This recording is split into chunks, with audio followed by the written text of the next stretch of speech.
والسلام علی سید المرسلین اما بعد فاعوذ باللہ من الشیطان الرجیم بسم اللہ الرحمن الرحیم الصلاۃ والسلام علیک یا رسول اللہ وعلی آلک واصحابک یا حبیب اللہ۔ نافرمانوں کی روح قبض کرتے وقت کیفیت کیا ہوتی ہے؟ عزرائیل علیہ السلام کس صورت میں آتے اور نیک لوگوں کی روح قبض کرتے ہوئے عزرائیل علیہ السلام کس صورت میں اس کے سامنے آتے ہیں؟ اس کا تذکرہ سنتے ہیں۔ احیاء علوم الدین کے حوالے سے یہ روایت منقول ہے، حضرت ابراہیم خلیل اللہ علی نبینا علیہ الصلوۃ والسلام نے ملک الموت سے فرمایا، کیا تم مجھے وہ صورت دکھا سکتے ہو جس میں تشریف لا کر نافرمانوں کی روح قبض کرتے ہو؟ سیدنا عزرائیل علیہ السلام نے کہا، آپ علیہ الصلوۃ والسلام برداشت نہیں کر سکے جس صورت میں کافروں کی روح قبض کرتا ہوں۔ سیدنا ابراہیم علیہ السلام نے کہا، کیوں نہیں، میں دیکھ لوں گا۔ انہوں نے کہا، آپ مجھ سے الگ ہو جائیے، تھوڑی دیر بعد آپ تشریف لائیے۔ ایک روایت میں یہ آپ چہرہ اس طرف کیجئے، پھر چہرہ ادھر اس طرف کیجئے، پھر میں اس صورت میں کھڑا ہوں گا جس صورت میں میں کافروں کی روح قبض کرتا ہوں۔ اب وہ الگ ہو گئے، حضرت ابراہیم علیہ السلام الگ ہو گئے، پھر ادھر متوجہ ہوئے تو ملاحظہ کیا کرتے ہیں کہ کالے کپڑوں میں ملبوس ایک سیاہ فام شخص ہے جس کے بال کھڑے ہیں، بدبو آ رہی ہے، اس کے منہ و نتنوں سے آگ اور دھواں نکل رہا ہے۔ اور یہ دیکھ کر حضرت سیدنا ابراہیم علیہ السلام پر بیہوشی طاری ہو گئی، بیہوش ہوئے زمین پہ تشریف لے آئے۔ منظر کیسا تھا؟ ایک لمبا سیاہ کالا شخص کھڑا ہوا ہے، بال لٹک رہے ہیں اور بال بالکل سیدھے کھڑے ہیں، ناک اور منہ سے دھواں اور آگ کے شعلے نکل رہے ہیں۔ یہ منظر دیکھا کہ اس منظر میں آ کر، اس صورت میں آ کر آپ کافروں کی، نافرمانوں کی روح قبض کرتے ہیں۔ یوں ہی آپ کو اس حالت میں ابراہیم علیہ السلام نے دیکھا، عزرائیل علیہ السلام کو، ملک الموت علیہ السلام کو، آپ بیہوش ہو کر زمین پہ تشریف لے آئے۔ جب ہوش آیا تو ملک الموت علیہ السلام اپنی اصلی حالت میں آ چکے تھے۔ آپ علیہ السلام نے فرمایا، اے ملک الموت علیہ السلام، موت کے وقت تمہاری یہ صورت دیکھ لینا ہی فاسق و فاجر کے لیے بہت بڑا عذاب ہے۔ تمہاری یہ صورت دیکھ لینا ہی بہت بڑا عذاب ہے۔ موت کی تو ویسے اپنی بھی سختیاں ہیں، روح نکلتے ہوئے تکلیف ایک لادہ ہے، نافرمانوں کو پیاس لگتی ہے، وہ لادہ ہے، لیکن اس کے ساتھ ساتھ تیری یہ صورت دیکھنا، اتنی گھبراہٹ، اتنی پریشانی میں، یہ بھی رب کا بہت بڑا عذاب ہے۔ اسی طرح سیدنا ابن عباس رضی اللہ عنہ سے مروی ہے، سیدنا ابراہیم علیہ السلام نے، آپ بہت غیور تھے، آپ ایک گھر میں عبادت کیا کرتے تھے، جب باہر تشریف لے جاتے تو اسے بند کر دیتے۔ ایک دن واپس تشریف لائے تو گھر کے اندر ایک آدمی کو پایا، پوچھا، تمہیں میرے گھر میں کس نے داخل کی اجازت دی ہے، داخل ہونے کی اجازت دی؟ اس نے کہا، مجھے اس سے اجازت دی ہے، اس نے اجازت دی ہے جو مجھ سے اور آپ علیہ السلام سے زیادہ اس گھر کا مالک ہے۔ آپ علیہ السلام نے پوچھا، تو کون ہے؟ کیا تو فرشتہ ہے؟ اس نے جواب دیا، میں موت کا فرشتہ ہوں۔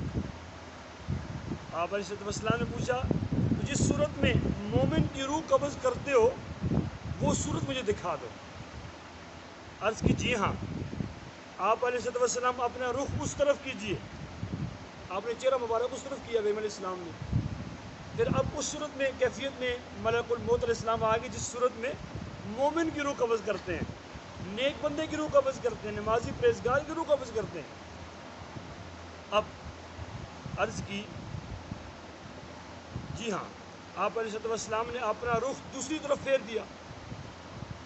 آپ علیہ السلام دوبارہ متوجہ ہوئے، دیکھا کہ ایک نوجوان ہے، اور آپ علیہ السلام نے اس کے حسن اور عمدہ کپڑوں اور پاکیزہ خوشبو کا ذکر کیا کہ وہ نوجوان ہے، بہت خوبصورت چہرے والا، اس کے جسم سے خوشبو آ رہی ہے، اس کے کپڑوں سے خوشبو آ رہی ہے، اور جب یہ کیفیت دیکھی تو فرمایا ہے ملک الموت علیہ السلام، مومن کو موت کے وقت تمہاری صورت ہی کافی ہے، باقی نعمتیں تو اسے ملنی ہی ملنی ہے، لیکن تمہاری یہ صورت دیکھ لے گا کتنا حسین نوجوان ہے، جس کے چہرے اور جسم سے خوشبو آ رہی ہے، کپڑوں سے خوشبو آ رہی ہے، زلفوں سے خوشبو آ رہی ہے، تمہاری یہ صورت دیکھنا اس کے لیے بہت بڑی بات ہے، بہت بڑی سعادت ہے۔ آج ہم اپنے اوپر جب کوئی فوت ہوتا ہے اس پر روتے ہیں، چلا گیا ہم سے، لیکن بزرگ کس بات پہ رویا کرتے تھے؟ ابراہیم علیہ السلام نصیحت کرتے ہیں، وصیت کرتے ہیں لوگوں کو۔ سیدنا ابراہیم علیہ السلام نے کچھ لوگوں کو میت پر روتے ہوئے دیکھا، ارشاد فرمایا تم اگر میت پر رونے کی بجائے خود اپنی جانوں پر روتے تو تمہارے لیے بہتر تھا۔ آج ہماری کیفیت یہ ہے، ہم اپنے لیے نہیں روتے، کوئی فوت ہو جائے اس پر روتے ہیں۔ فرمایا تم اپنے لیے روتے تمہارے لیے بہتر تھا۔ کیسے بہتر تھا؟ کہ میت کو تو 3 ہولناک مراحل سے نجات مل گئی، مر گیا بندہ، اس نے 3 ہولناک منازل گزار لیے، مرحلوں سے گزر چکا ہے، لیکن تیرے لیے باقی ہے جو تو رو رہا ہے۔ وہ 3 ہولناک مراحل کون کون سے ہیں؟ نمبر 1، ملک الموت کو اس نے دیکھ لیا، نافرمان تھا تو اس حالت میں دیکھ لیا، بڑا سخت کٹن مرحلہ تھا، یہ مرحلہ اس نے گزار لیا، تیرے لیے باقی ہے، تو اس کو نہیں رو، اپنے آپ کو رو۔ نمبر 2، موت کا ذائقہ بھی اس نے چکھ لیا۔ موت کی سختی ہے تو آپ کو عرض میں نے بار بار کی کتنی کٹن ہوتی ہے کہ نافرمان اور بے نمازی کو اتنی پیاس لگتی ہے کہ 7 سمندروں کا پانی پلا دیا اس کی پیاس نہیں بجھتی۔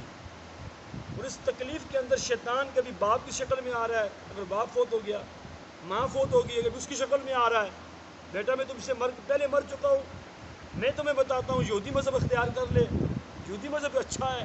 کبھی ماں کی شکل میں آ رہا ہے، 9 مہینے تمہیں میں نے پیٹ میں رکھا ہے، میں نے سختی جی لی ہے، تمہیں 2 سال دودھ پلایا ہے، گرمی سردی تیرے لیے برداشت کی ہے، تو میں تیرے لیے برا نہیں سوچوں گی، اس لیے تم عیسائی مذہب اختیار کر لو۔ پیاس لادا، روح نکلنے کی تکلیف لادا، اب ملک الموت کا چہرہ دیکھنا نافرمانی کرنے میں وہ لادا، شیطان کے جو وار ہیں وہ لادا، اتنی سختیاں کٹھی ہو رہی ہیں۔ فرمایا یہ تمہارے لیے ابھی باقی ہیں، اس نے موت کا مزہ چکھ لیا، تو نے چکھنا ہے، تو اپنے آپ پر رو، اس پر نہ رو۔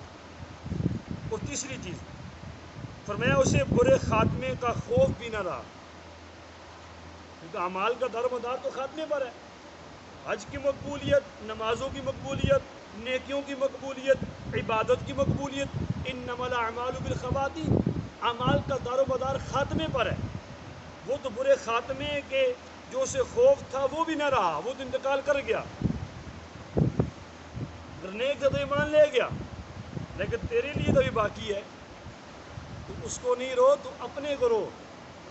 جب جنازہ جا رہا ہوتا ہے تو وہ زبان حال سے بول رہا ہوتا ہے، جنازہ آگے بڑھ کے کہہ رہا ہے اے جہاں والو میرے پیچھے چلے آؤ، تمہارا رہنما میں ہوں۔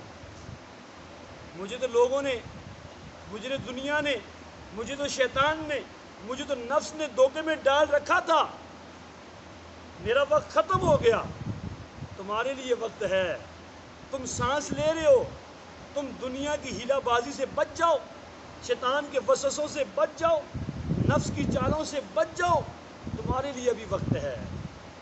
جب قبرستان میں ہم جاتے ہیں تو کیا کرتے ہیں؟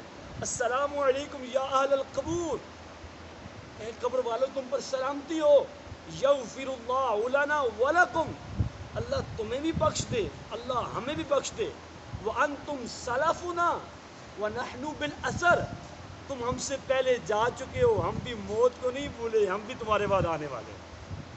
تو قبر پر حاضری دیتے ہوئے بھی موت کو یاد کیا جا رہا ہے۔ ابراہیم علیہ السلام فرمایا کرتے ہیں اس پر نہ رو بلکہ اپنے آپ پہ رو، تمہارے لیے یہ مراحل ابھی باقی ہیں، اس نے گزار لی ہیں۔